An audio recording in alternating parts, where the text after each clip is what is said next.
इस press conference में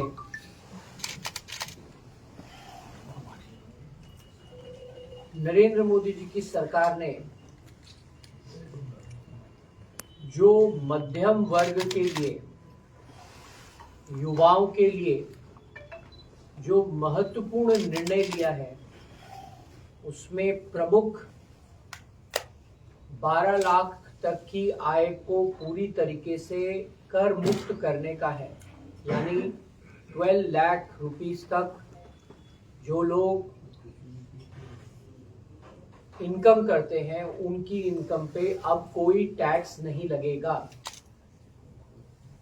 और 75,000 का जो स्टैंडर्ड डिडक्शन उसके साथ अगर जोड़े तो 12,75,000 यानी 12,75,000 रुपीस तक जो लोग कमाते हैं, उनकी आय पर अब कोई भी टैक्स नहीं लगेगा।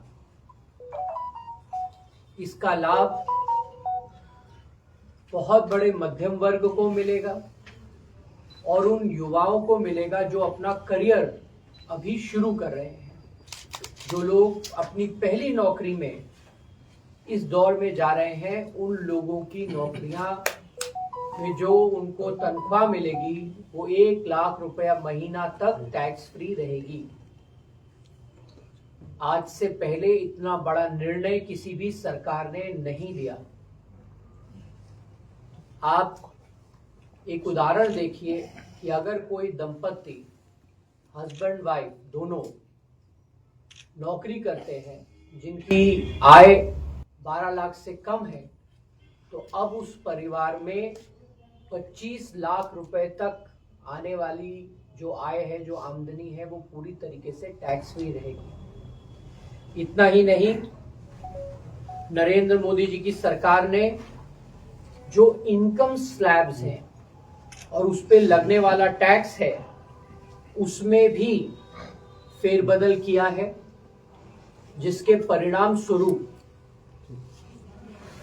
जो भी सैलरीड एम्प्लॉइज हैं, जिनकी सैलरी 12 लाख से अधिक है, उनको भी टैक्स में बड़ी राहत मिलेगी।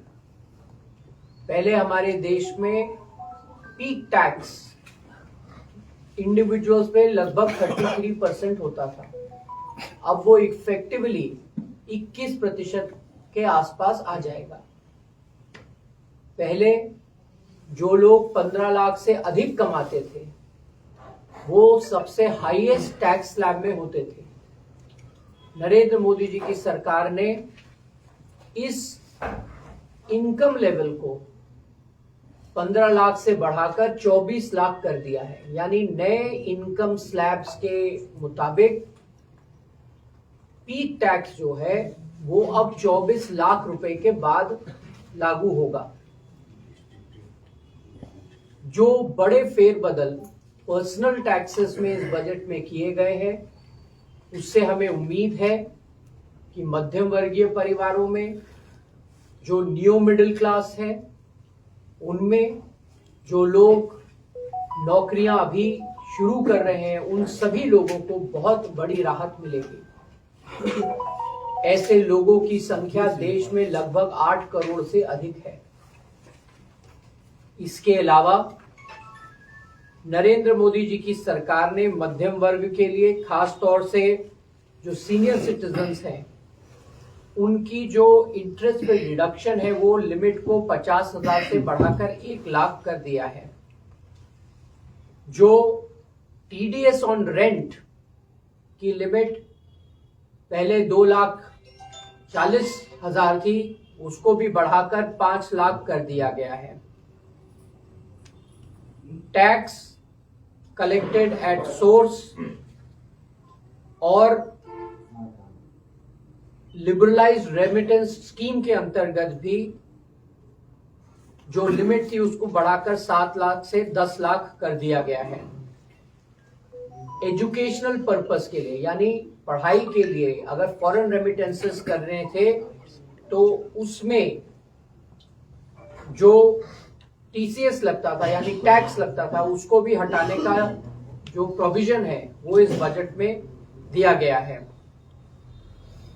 और इन सब की वजह से जो टैक्स में पारदर्शिता आई है, यानी देश के जो ईमानदार करदाता हैं वो स्वयं आगे बढ़कर अपनी एक्चुअल इनकम को डिस्क्लोज कर रहे हैं और जो टैक्स उनको पे करना चाहिए वो कर रहे हैं। तो ट्रांसपेरेंसी और ऑनेस्ट टैक्स पेयर्स को जो रिवॉर्ड करने प्रधानमंत्री नरेंद्र मोदी जी की सरकार की मंशा थी वो पूरी तरह सफल होती दिख रही है। एक और बड़ा निर्णय जो मिडिल क्लास के पक्ष में किया गया है वो ये है कि आप अपने असेसमेंट को 2 साल की जगह 4 साल तक भी सबमिट कर सकते हैं।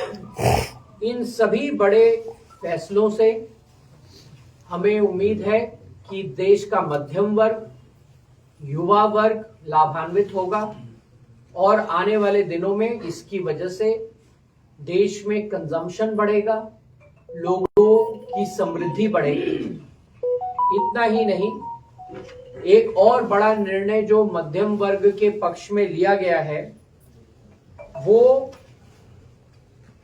जो क्रिटिकल ड्रग्स हैं, जो लाइफ सेविंग क्रिटिकल ड्रग्स हैं, 36 ऐसे लाइफ सेविंग ड्रग्स हैं जिनको कस्टम ड्यूटी से पूरी तरीके से एग्जेम्प्ट किया गया है। इसके साथ साथ 6 ऐसे लाइफ सेविंग मेडिसिन हैं जिनको कंसेशनल कस्टम ड्यूटी में इंक्लूड किया गया है। इसमें कैंसर रिलेटेड ड्रग्स प्रमुखता से आते हैं। इन सभी निर्णयों से देश के मध्यम वर्ग को लाभ मिलेगा, ऐसी हमारी अपेक्षा है। किसानों के लिए जो बड़े फैसले लिए गए हैं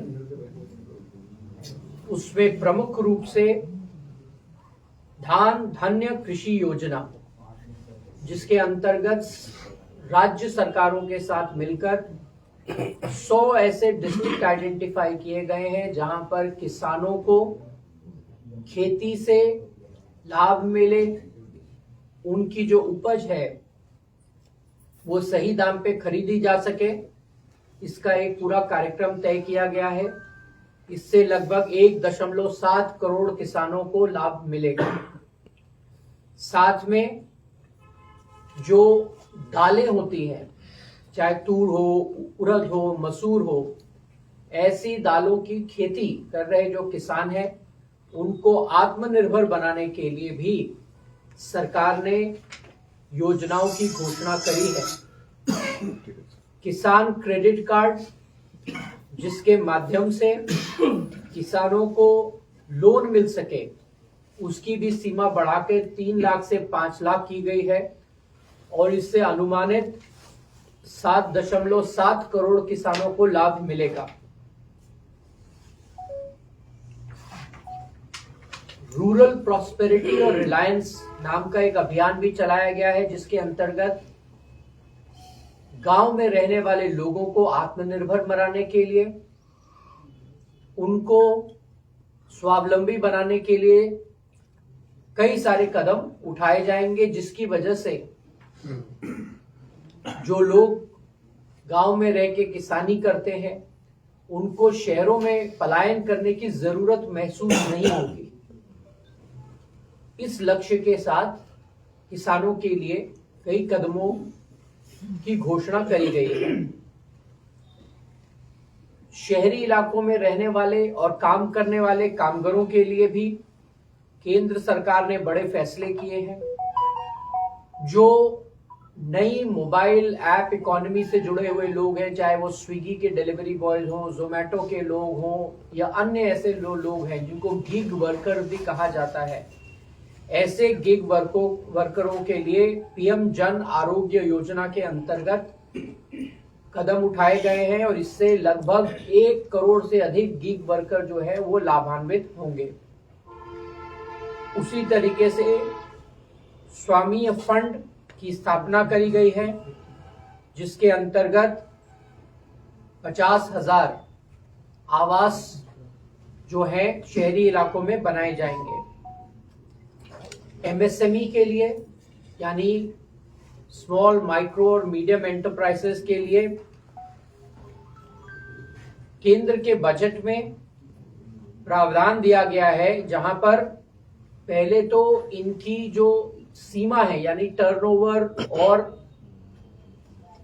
इन्वेस्टमेंट की जो एक लिमिट होती है उसको बढ़ाने का निर्णय लिया गया है, ताकि और ज्यादा लोग उस कैटेगरी में इंक्लूड हो सके और उनको जो लोन बैंक की तरफ से दिया जाता है उसमें भी वृद्धि हो सके।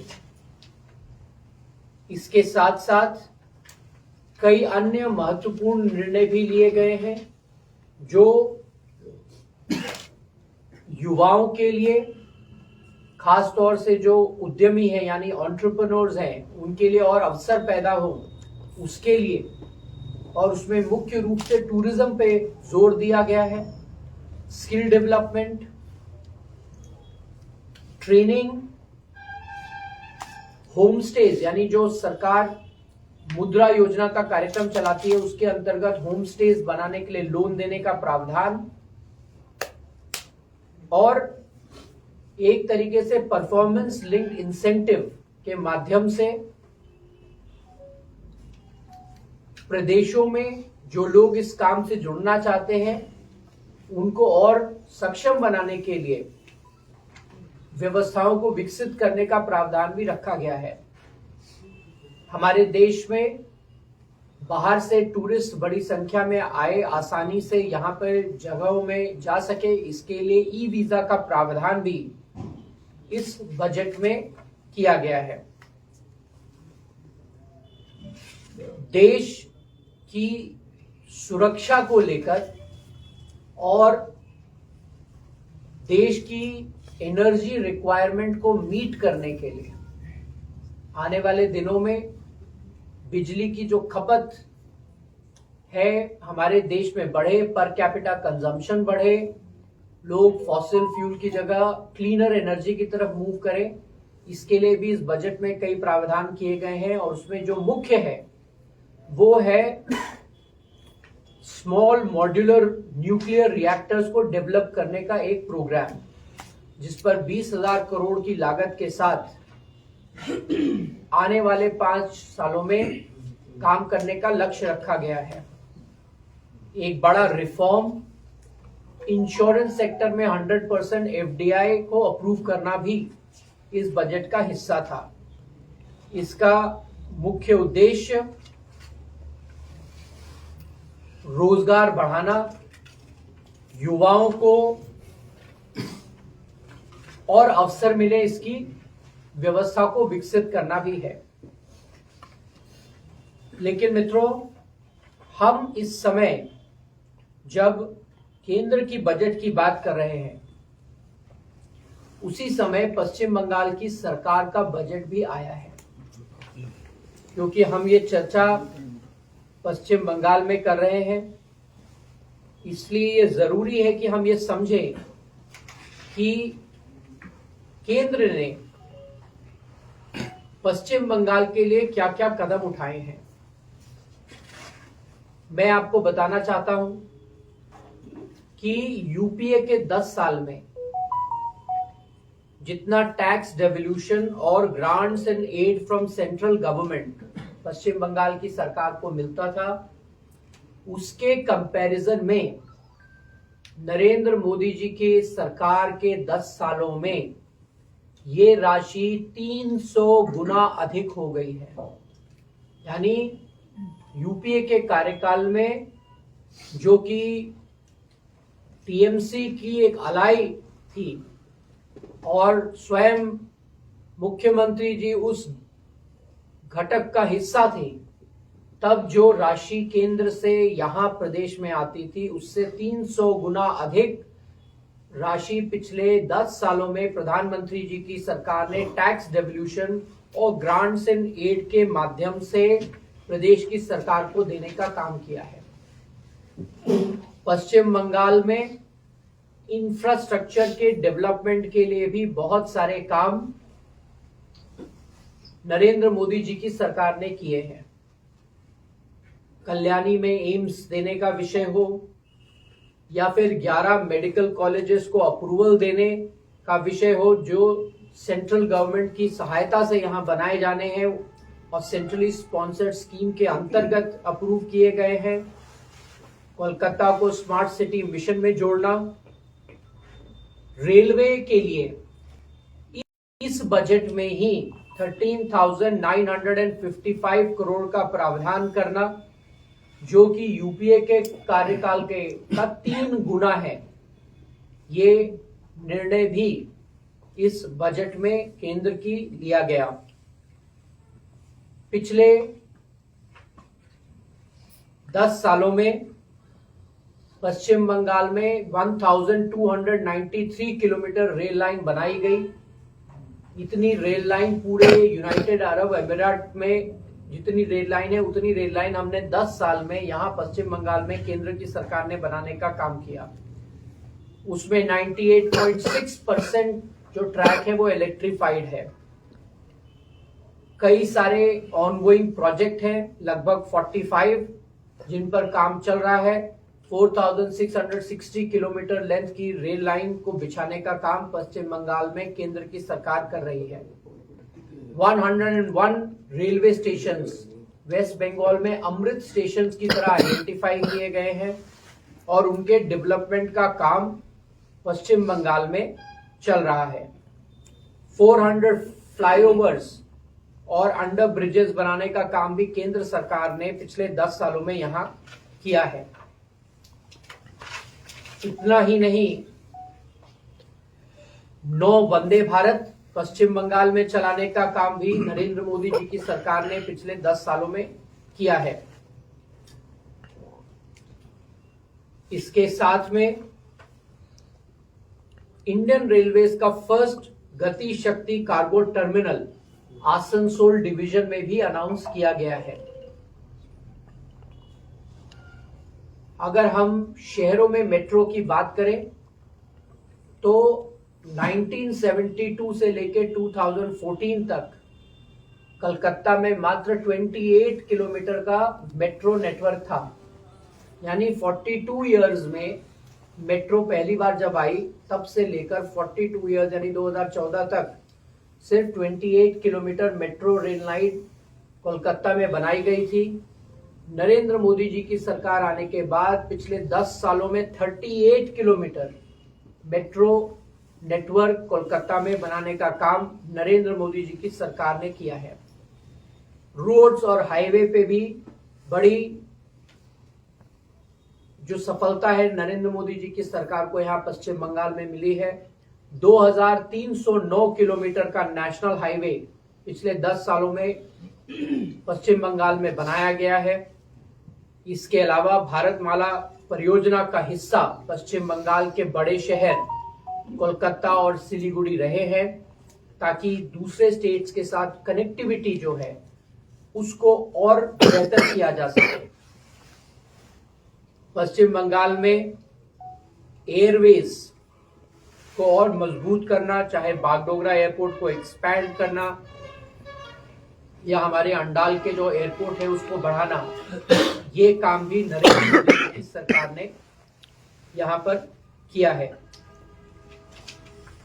मित्रों, इतना ही नहीं, केंद्र की जितनी भी स्कीम्स थी, चाहे वो जनधन योजना हो या बैंकिंग इंफ्रास्ट्रक्चर को बढ़ाना हो, पीएम मुद्रा हो, स्टैंड अप इंडिया हो, पीएम स्वनिधि योजना जिसमें रेहड़ी पटरी वाले लोगों को लोन देने का काम, अनसिक्योर्ड लोन देने का काम नरेंद्र मोदी जी की सरकार ने किया है, चाहे जीवन ज्योति बीमा योजना हो, सुरक्षा बीमा योजना हो, जल जीवन मिशन हो यानी नल से जल पहुंचाने का काम हो, ग्रामीण आवास योजना हो, चाहे शहरी इलाकों में आवास योजना हो, स्वच्छ भारत मिशन हो, इन सभी योजनाओं पर केंद्र की सरकार ने पश्चिम बंगाल के साथ काम करने का प्रयास किया है।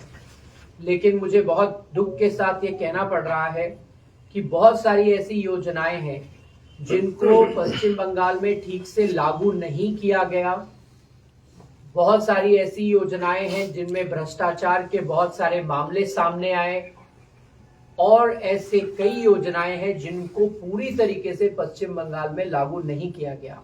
उदाहरण के लिए पीएम विश्वकर्मा योजना, जिसके अंतर्गत जो लोग हाथ कारीगर हैं, कुम्हार, बढ़ई, मुख्य रूप से ओबीसी समाज से आने वाले लोग, जो लोकल आर्टिजान्स हैं, जिनको पीएम विश्वकर्मा योजना के अंतर्गत बड़ी सहायता देने की मुहिम नरेंद्र मोदी जी की सरकार चला रही है, उसको यहाँ पश्चिम बंगाल में अभी तक ममता बनर्जी की सरकार ने नोटिफाई नहीं किया। उसी तरीके से प्रधानमंत्री आयुष्मान योजना, जो देश भर में लागू हुआ है और बहुत ही सार्थक योजना है, उसको भी पश्चिम बंगाल में लागू करने अभी तक ममता बनर्जी ने नहीं दिया। 2024 में केंद्र सरकार ने घोषणा करी, प्रधानमंत्री नरेंद्र मोदी जी ने घोषणा करी कि जो लोग 70 वर्ष की उम्र से अधिक हैं, वो सभी लोग पीएम आयुष्मान योजना का हिस्सा होंगे। लेकिन ममता बनर्जी के चलते ये योजना आज पश्चिम बंगाल में लागू नहीं है और भारतीय जनता पार्टी की दिल्ली में सरकार बनने के बाद अब पश्चिम बंगाल मात्र एक ऐसा प्रदेश रह गया है जिसने प्रधानमंत्री आयुष्मान योजना को यहां इंप्लीमेंट नहीं किया। इस योजना से देश के करोड़ों लोगों को लाभ मिल रहा है। बहुत सारी ऐसी रिपोर्ट्स आई हैं जिनसे ये स्पष्ट होता है कि इस योजना के अंतर्गत अर्ली डिटेक्शन का जो रेट है वो बढ़ा है, लोगों को स्वास्थ्य लाभ मिला है, लोगों के आउट ऑफ पॉकेट एक्सपेंस में बहुत बड़ी जो घटत है वो देखने को मिली है। इसलिए ये जानकारी आपके माध्यम से पश्चिम बंगाल के लोगों तक पहुंचना अनिवार्य है कि अपनी राजनीति के चलते ममता बनर्जी लोगों को इन योजनाओं से दूर रख रही हैं। मित्रों, सिर्फ आखिरी कुछ बातें मैं आपके सामने रखना चाहता हूं और वो आपको दर्शाएंगे कि पश्चिम बंगाल की जो स्थिति है, जो आर्थिक स्थिति है, वो कितनी दयनीय है। एक समय था जब पश्चिम बंगाल डेवलप्ड नेशंस की श्रेणी में आता था। हमारे देश के जितने राज्य हैं उनमें पश्चिम बंगाल अन्य राज्यों के कंपैरिजन में प्रॉस्परस था। लेकिन पिछले 15 सालों में ममता बनर्जी की सरकार आने के बाद पश्चिम बंगाल की इस स्टेटस में बहुत तेजी से गिरावट देखी गई है।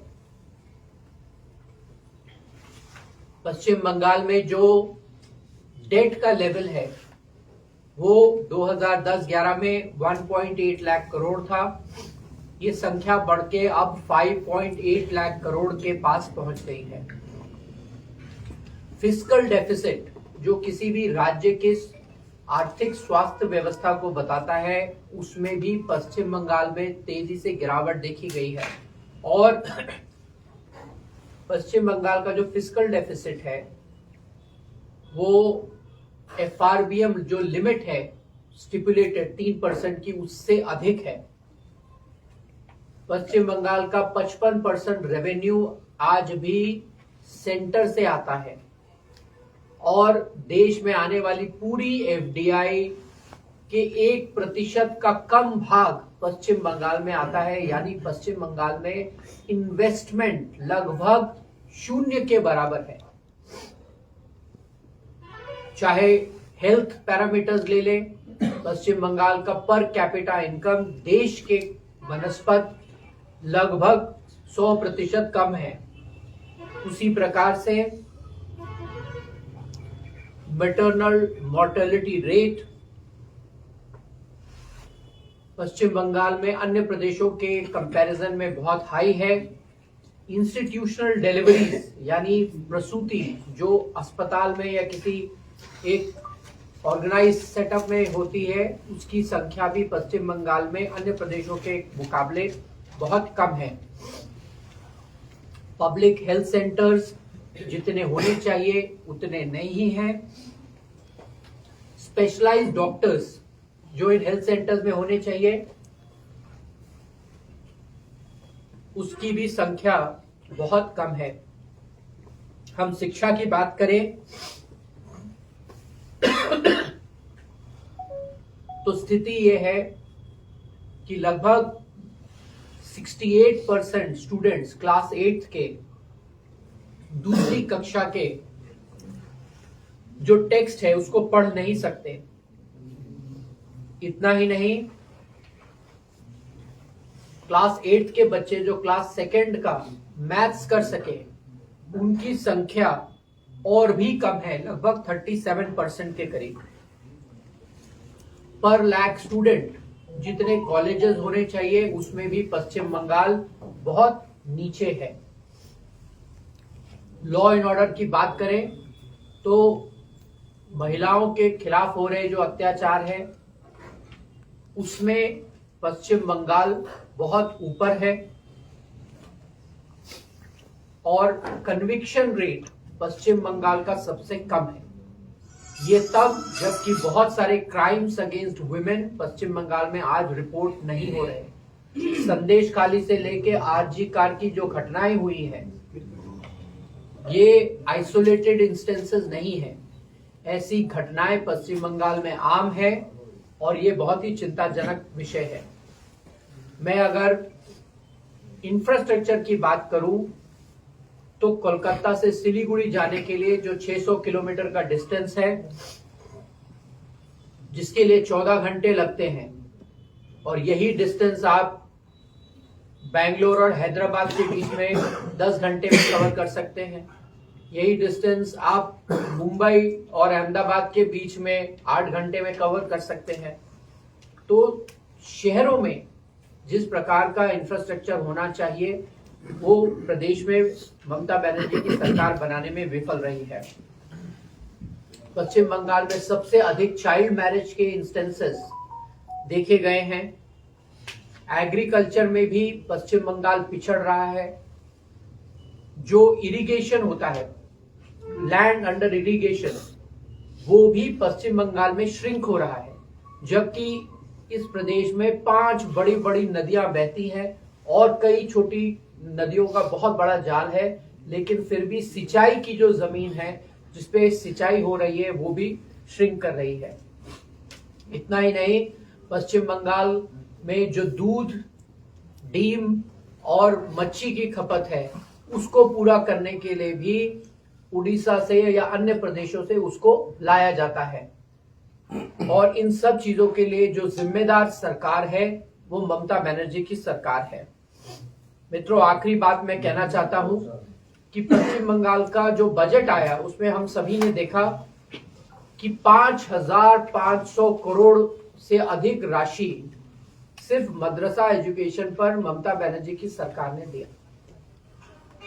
यदि उनको लगता है कि इतनी बड़ी धनराशि सिर्फ मदरसा एजुकेशन के लिए देनी चाहिए तो ये उनका निर्णय हो सकता है, लेकिन हायर एजुकेशन के लिए सिर्फ 1500 करोड़, इंडस्ट्रीज के लिए सिर्फ 1400 करोड़ और नॉर्थ बंगाल जैसे बड़े क्षेत्र के डेवलपमेंट के लिए सिर्फ 870 करोड़ रुपया जो उन्होंने आवंटित किया है, उससे उनकी मंशा पर सवाल खड़े होते हैं। इतना ही नहीं, 5,500 करोड़ की जो धनराशि उन्होंने मदरसा एजुकेशन के लिए दी है वो केंद्र के पूरे माइनॉरिटी बजट से 67% ज्यादा है। अगर इतना पैसा मदरसा एजुकेशन के नाम पर दिया जा रहा है तो इस प्रदेश में मुसलमानों की हालत बेहतर होनी चाहिए थी, लेकिन सच्चाई यह है कि पश्चिम बंगाल का मुसलमान पूरे देश के मुसलमानों में सबसे गरीब है और यहां पर आज तक सिर्फ तथाकथित सेक्युलर, एलिजिडली सेक्युलर गवर्नमेंट्स ही रही हैं। पहले कांग्रेस, फिर लेफ्ट और फिर टीएमसी।